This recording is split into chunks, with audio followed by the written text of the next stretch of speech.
तो चलिए, पौष कृष्ण पक्ष की एकादशी सफला एकादशी की आप सभी को ढेरों शुभकामनाएं। तो पढ़ते हैं एकादशी कथा।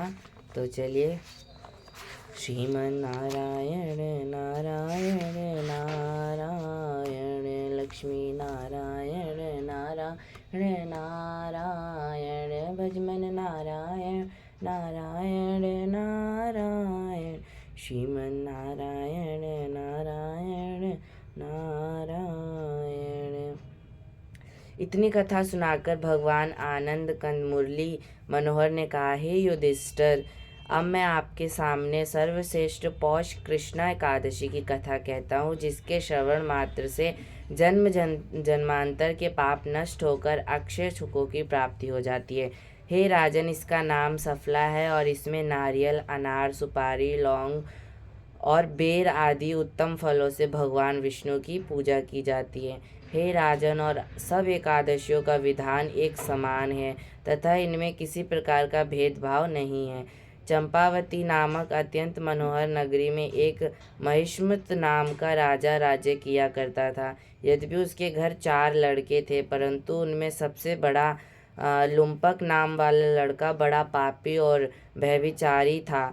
हे राजन, उसका काम खेलना, पर स्त्रियों से व्यभिचार करना, वेश्याओं के साथ रहना, मद का सेवन करना, चोरी करना, असत्य बोलना, हिंसा करना और देव, ब्राह्मण, संत तथा गुरुजनों की निंदा करता था। अपने पुत्र का इस प्रकार दुराचरण देखकर दुखित होते हुए राजा ने उसे अपने राज्यों से निकाल दिया। हे राजन, पिता द्वारा नगर से निकाले जाने के पश्चात वह पापात्मा लुम्पक एक निर्जन वन में चला गया और वहाँ एक पीपल के पेड़ के नीचे झोपड़ी बनाकर नाना प्रकार के कुकर्म करता हुआ अपना पेट पालने लगा। हे राजन, जब पौष कृष्णा सफला एकादशी का उत्तम दिन आया तो दशम की रात्रि को इतनी अधिक ठंड पड़ी कि उस रात्रि को पल भर भी ना सो सका। हे धर्मराज, उसी पापी को उस दिन कोई शिकार न मिला था, अतः वह भूखा प्यासा वह पीपल के पेड़ के नीचे पड़ा रहा और मुर्दे की तरह अचेत हो गया। हे राजन, इसके बाद सूर्योदय होने पर भी उसे चैन नहीं आया, किंतु जब सफला एकादशी को दोपहर के समय उसने कुछ होश आया तो यह भूख प्यास से अत्यंत व्याकुल होकर धीरे धीरे गिरता पड़ता भोजन की खोज में चला, किंतु अत्यंत शक्तिहीन होने के कारण वह किसी जीव की हिंसा ना कर सका। जब उसने कुछ जमीन पर पड़े फलों को इकट्ठा किया और भोजन के निमित्त सक्रियता हुआ, उन्हें उसी पीपल पेड़ के नीचे ले आया। हे राजन, उस समय सूर्य भगवान अस्ताचल पर पहुँच कर लुप्त हो चुके थे। हे राजन, उस दिन उसे इतना कष्ट हो रहा था कि जन्म में इससे पहले उसने कभी ऐसे दुख का अनुभव नहीं किया था। तब हे धर्मयज्ञ, अत्यंत विपत्ति के समय परमेश्वर याद आ जाया करता है। अतएव अत्यंत कष्ट पाप पर पापमा को भी परमेश्वर का स्मरण हो आया और वह पिता के राज्य सुख की याद कर आंखों से आंसू बहाता हुआ इस प्रकार परमेश्वर की प्रार्थना करने लगा, हे जगदीश, मैं अपने पापों की याद करके बड़ा दुखित हो रहा है।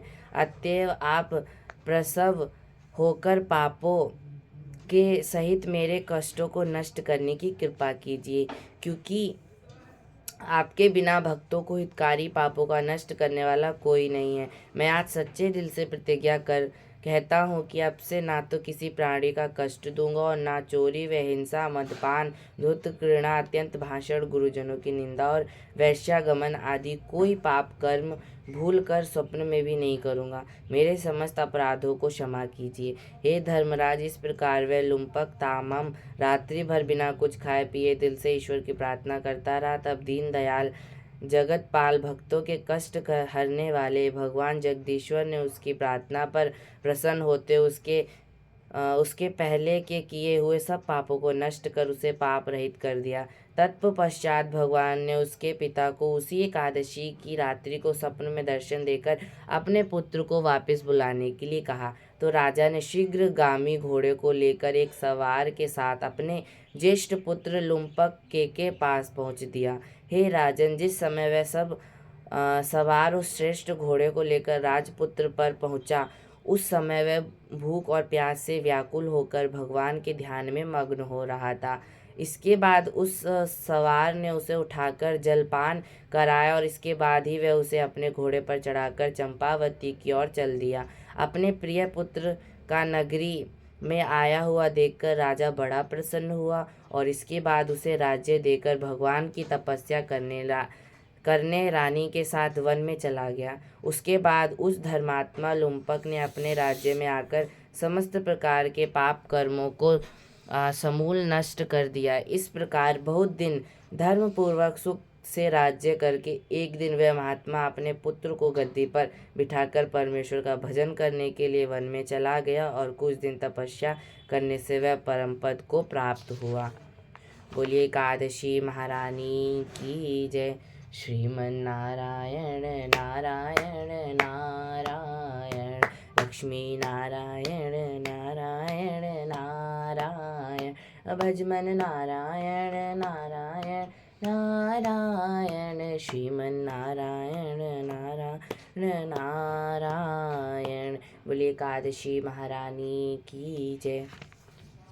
उत्पन्ना एकादशी, मोक्षदा एकादशी, सफला एकादशी, पुत्रदा एकादशी, षट्तिला एकादशी, जया एकादशी, विजया एकादशी, आमला एकादशी, पापमोचनी एकादशी, कामदा एकादशी, वरुथनी एकादशी, मोहिनी एकादशी, अपरा एकादशी, निर्जला एकादशी, योगिनी एकादशी, देवशयनी एकादशी, कामिका एकादशी, पुत्रदा एकादशी, अजा एकादशी, वामन एकादशी, इंद्रा एकादशी, पापा कुंशा एकादशी, रमा एकादशी, प्रबोधिनी एकादशी, पद्मिनी एकादशी, परमा एकादशी।